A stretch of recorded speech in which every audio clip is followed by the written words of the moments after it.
remembering the French massacre of black soldiers at Charleroi military camp 75 years on.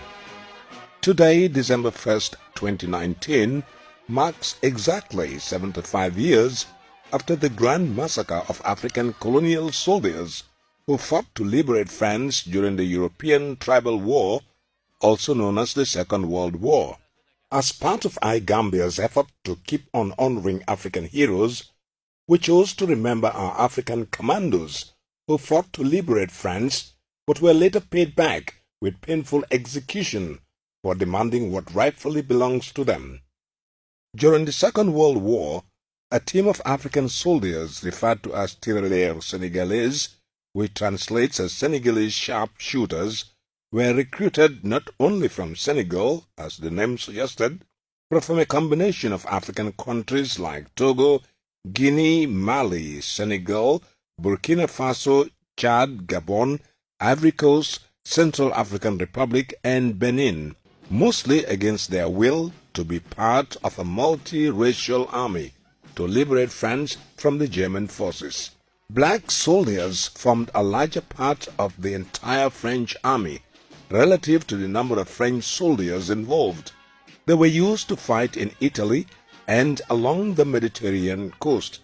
During the heat of the war, more than 17,000 black soldiers who were part of the General de Gaulle-led French army reportedly lost their lives in attempts to resist the Nazi invasion, with the remaining members captured as prisoners of war and locked up in a racist German camp. After the hard work, numerous deaths and massive contribution by the African troops, a grand propaganda scheme was set up to exempt all black soldiers from the final team that would later liberate Paris. Getting an all-white French troop to lead the operation became difficult because out of every French unit, there was about 60% black soldiers. The only French formation from which they could recruit a 100% white team was an armored division stationed in Morocco. They were transported to France on 1st August 1944 after numerous deliberations and were made part of the lead soldiers for the invasion just to sideline the contribution of black soldiers and create an avenue for French troops to headline the liberation.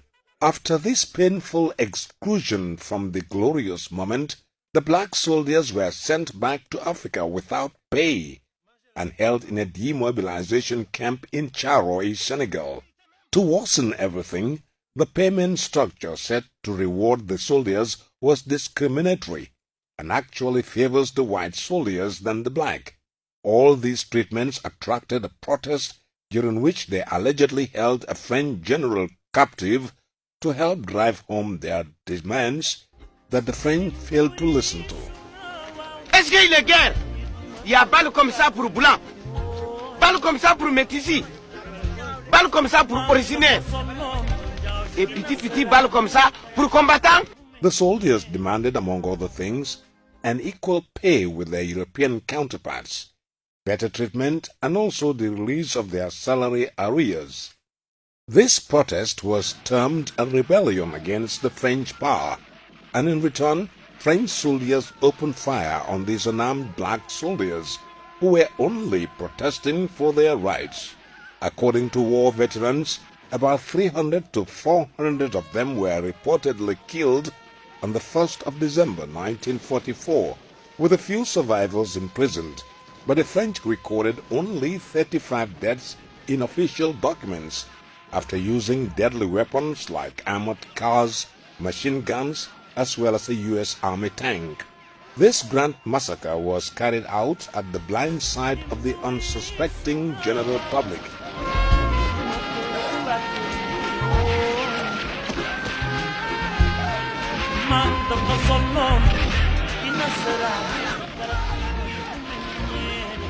In 1987, a film was released by Sembène Ousmane, a Senegalese cineast and writer, detailing the story. However, the film was banned in France for 17 good years for obvious reasons.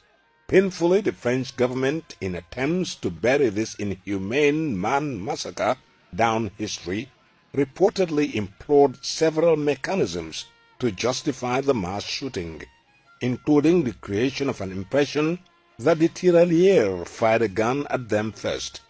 In addition, they equally claimed that the tirailleurs were under German influence. They have equally failed over the years to own up to this crime and apologize to the entire African continent, especially the generations of the victims. As new generation of Africans, it is our duty to unravel every single crime committed against our people, but hidden deliberately for justice to be served.